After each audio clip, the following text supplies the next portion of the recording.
चला आपण चटणी बनवूया. त्यासाठी मी घेतले सुकं खोबरं. तुमच्याकडे जर ओलं खोबरं असेल तर त्याच्याहूनही चांगलं आहे. तर मी घेतले सुकं खोबरं आणि त्यामध्ये शेंगदाणे. ते मी रात्रभर आता भिजत ठेवणार आणि त्याची सकाळी चटणी बनवायची. हे छान फुलतात आणि टेस्ट पण छान लागते. तसं स्वच्छ पाण्याने धुवून हे रात्रभर भिजत ठेवूया. चला आता आपण चटणीची तयारी करूया. काल आपण इथे शेंगदाणे आणि खोबरं रात्री भिजत घातलेलं, तर ते घेऊया मिक्सरच्या भांड्यामध्ये. त्यानंतर त्याच्यामध्ये मिरचीचे तुकडे टाकायचे. तुम्हाला तिखट पाहिजे असेल तर जास्त टाका आणि कमी तिखट पाहिजे असेल तर कमी टाका. त्यानंतर आलं आणि लसूण मी सोलून घेतलेलं आहे आणि आल्याचे तुकडे केलेले ते टाकायचे. त्यानंतर थोडासा कढीपत्ता, चव छान येते कढीपत्त्याने, आणि कोथिंबीर. त्यामध्ये थोडेसे जिरं,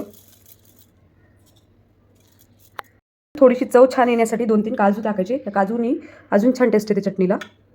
यामध्ये 1 चमचा दही टाकायचं. दह्याने सगळं मिक्स होते मिश्रण. आणि त्यानंतर चवीनुसार मीठ. हे सगळं आता आपण मिक्सर करून घेऊया. आणि त्यामध्ये थोडंसं किंचित पाणी टाकायचं, म्हणजे हे सगळं मिक्सर होते. तुम्हाला जर चटणी पातळ पाहिजे असेल तर तुम्ही जास्त पाणी पण टाकू शकता.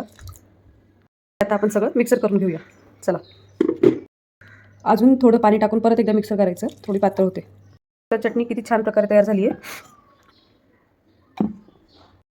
तुम्हाला जर वाटत असेल तर ह्याला फोडणी पण करू शकता तुम्ही, आणि नसेल तर अशी पण खाऊ शकता. चटणीला तडका देण्यासाठी तुम्ही असं तेल गरम करू शकता.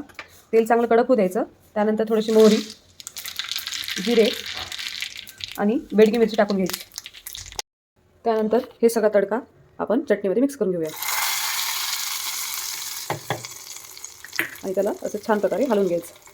बघू शकता चटणी किती छान प्रकारे तयार झाली. प्रकारे आपले आप्पे आणि चटणी तयार झाली. जर आवडला असेल तर नक्कीच कमेंट करून सांगा.